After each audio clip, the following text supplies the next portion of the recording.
Saat ini, metode sunat telah berkembang luar biasa seiring kemajuan teknologi serta perkembangan ilmu kedokteran di era modern. Jika dulu sunat dilakukan menggunakan gunting atau pisau, kini bisa dilakukan dengan metode bedah laser. Metode konvensional maupun yang modern, itu semuanya memiliki kelebihan dan kekurangan. Nah, kali ini kita akan mengupas tuntas metode-metode sunat yang ada di Indonesia bersama Dr. Hendra Setiawan. Dari Klinik Rumah Sunat Dr. Mahdian.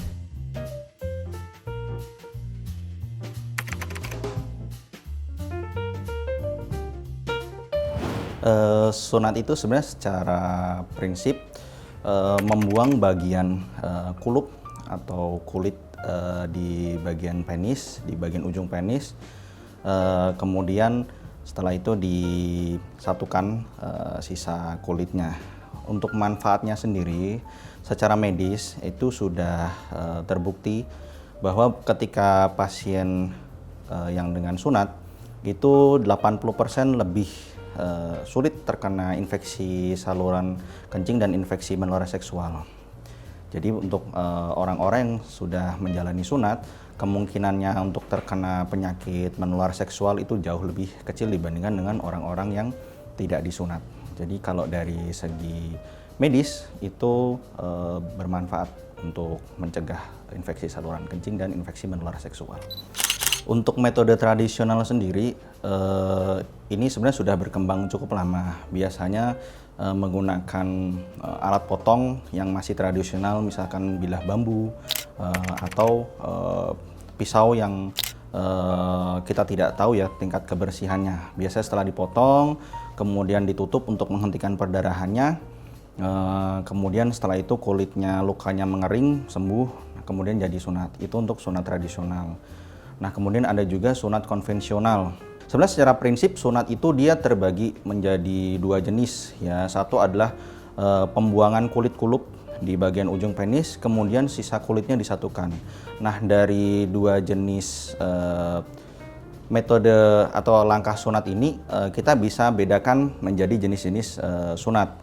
Ya, untuk sunat-sunat yang konvensional biasanya pembuangan dari kulupnya itu menggunakan gunting atau pisau. Kemudian untuk menyatukan sisa kulitnya dengan benang jahit.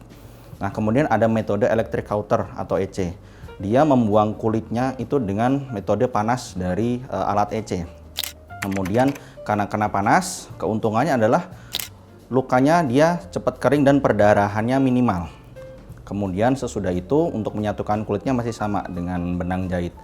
Kemudian ada metode klem. Metode klem ini metode yang lebih baru yang untuk menyatukan kulitnya dia menggunakan jepitan antara dua, tabung dalam dan tabung luar. Ya, dengan adanya tekanan dari jepitan itu, maka perdarahannya juga bisa terkontrol. Kemudian kulitnya dibuang dengan pisau.